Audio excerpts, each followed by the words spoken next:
Example देते हैं, आपको समझ में आएगा। एक कॉस्को का गेंदा ले लीजिए, रबड़ का, चूँकि कॉस्को कंपनी का नाम है तो उसी से आदमी जानता है। रबड़ का एक गेंदा ले लीजिए आ को बार दीवार पर चला खेले लसन हेंग को चल मरल संग अरे सर मुँहे पर लागल कपार फाड़ी देख रे ना फूटल नहीं गोलिया गल खाली फूटल नहीं कैसे बोला था मरला बस ऐसा मारा है सीधा कि 90 के एंगल पर जाके सीधा मार दिल सब। नो बिचलन आ तनी सा टेढ़ फेंकलस होकर मुँह फूटी, तनी सा और टेढ़ मारी तनी और होकर मुँह फूटी, कस के टेढ़ मार दस लास्ट ला के मुँह टेढ़ हो गई। तो जितना आपतन कोण का मान बढ़ रहा है परावर्तन कोण, इसमें तो परावर्तन ना हो रहा है, परावर्तन कोण का मान क्या हो रहा है, बढ़ रहा है।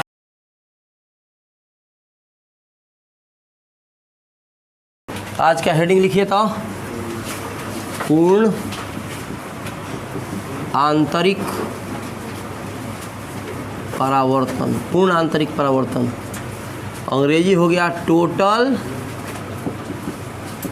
इंटरनल आइए रिफ्लेक्शन। टोटल इंटरनल रिफ्लेक्शन, थोड़ा सा इसके बारे में समझ लिया जाए। पूर्ण आंतरिक परावर्तन क्या है। इसमें बहुत सारी बहुत अच्छी घटनाएं हैं जो कि हम लोग के जीवन में दिखाई देती हैं, समझ रहे ना। उसके बारे में खूब बढ़िया से समझा देंगे, बुढ़ाड़ी तक याद हो जाएगा, समझ रहे ना। मैंने घरे जाके ज़्यादा पढ़ने की ज़रूरत नहीं पड़ेगी। देखिए पूर्ण आंतरिक परावर्तन क्या होता है। जैसे मान लो सुनो, मान लीजिए यहाँ कोई जल का तल है, बबुआ भैरवनाथ जगह नहीं है, जल का तल है आ यहाँ पे पेंदी में यहाँ पे कोई वस्तु है, वस्तु से किरणें हर तरफ जाएंगी, वस्तु से किरण हर तरफ जाएगी। अगर हम दिखाई दे रहे हैं सबको हमको दिख रहा है ना भाई, ऐसा नहीं ना है कि मेरी आवाज़ किसी को सुनाई दे रही है या बाकी सबका, तो सर आप दिख नहीं रहे हैं, आवाज़ सुनाई दे रही है, मिस्टर इंडिया 2 हैं आप ना। सब कोई हमको दिख रहा है, अलग अलग एंगल से हमको सबको दिख रहा है। तो अलग अलग एंगल से सबको हम दिखाई दे रहे हैं, इसका मतलब हुआ कि मेरे शरीर से किरणें जो है टकरा कर सबके आँखों पर जा रही है। देखिए हई कौन चीज़ है, जल का तल है, वही पानी का तल, पानी में वाटर। अरे मत लिखो, बाद में लिखना, आपकी आवाज़ भारी है हमको पता है, मत लिखिए, बाद में लिखिएगा।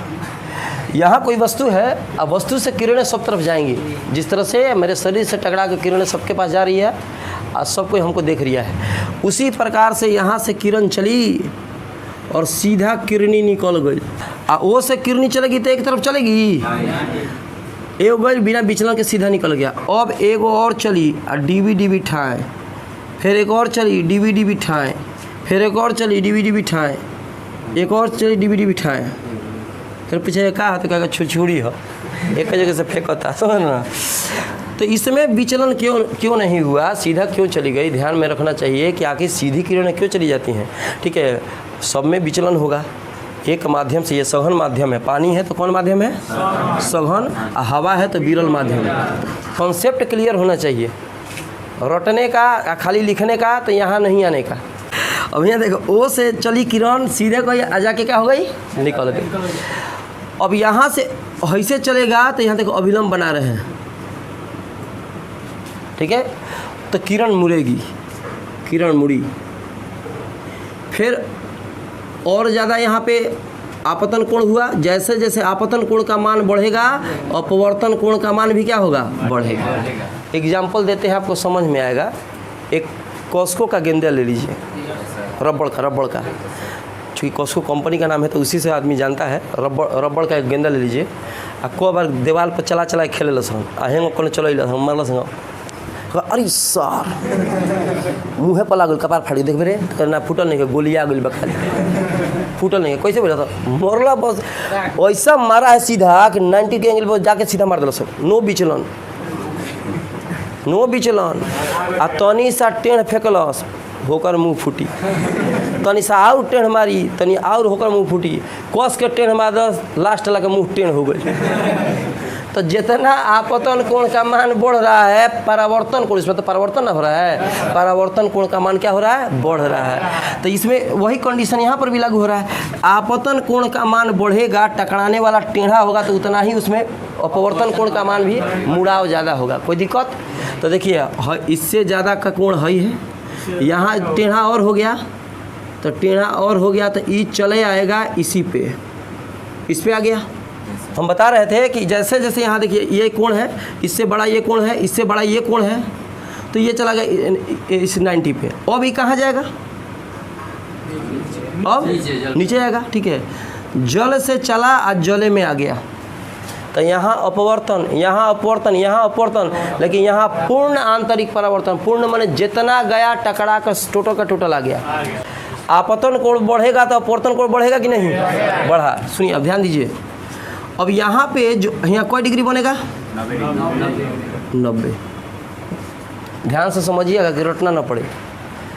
है कौन कोण है? आपतन कोण। कौन कोण है? वैसा आपतन कोण जिसके संगत, संगत माने साथ में बना हुआ, संगत का अर्थ होता है साथ में, तो वैसा आपतन कोण जिसके संगत आपतन कोण का मान 90 हो, उसके साथ में बनल आपतन कोण का मान 90 हो, उस अपवर्तन कोण का, वैसा आपतन कोण जिसके संगत अपवर्तन कोण का मान 90 हो, समझ रहे ना? वैसे आपतन कोण का नाम रखा क्रांतिक कोण। क्या कहते हैं? क्रांतिक कोण। तो क्रांतिक कोण कुछ है नहीं, है आपतन कोण ही, लेकिन वैसा आपतन कोण है जिसके लिए अपवर्तन कोण का मान कितना डिग्री होना चाहिए? और जहाँ गाल पर से ठिया हटाने का रहे बाबा, आपतन कोण का मान जब भी क्रांतिक कोण से बड़ा होगा, किरण जो थी जिस माध्यम से चलेगी उसी माध्यम में क्या होगी? अब यहाँ पे क्रांतिक कोण बना, क्योंकि यहाँ 90 है तो इसको कहेंगे क्रांतिक कोण। इसको IC या C से सूचित किया जाता है। अब यहाँ जो कोण आपको दिखाई देगा, समझ रहे ना? यहाँ पे अभिलंब खींचते हैं, हाई वाला कोण, हाई वाला कोण क्या हुआ? R हुआ। अच्छा, हाई वाला कौन कोण हुआ? आपतन कोण। तो यहाँ जो कोण आपको दिख रहा है यहाँ पे I का मान वो ग्रेटर देन IC है। IC माने क्रांतिक, और यहाँ जो कोण बन रहा है क्रांतिक कोण से बड़ा होना चाहिए। तो बहुत बार एग्जाम में आया है 2 नंबर के लिए, इस साल भी पूछने की बहुत अधिक संभावना है। क्या पूछता है कि पूर्ण आंतरिक परावर्तन क्या है, उनके शर्तों को लिखें। पूछता है पूर्ण आंतरिक। बउआ ध्यान दीजिए, नहीं बुझाएगा। अब परीक्षा में आता है हर साल, 1 दिन के लिए बैठे हो चाहे 4 दिन के लिए बैठे हो, ये सोच के मत बैठिए कि हमको, सोच के बैठिए कि हम कुछ नॉलेज लेके जाएंगे, तो फायदा होगा आपका। समझ रहे ना?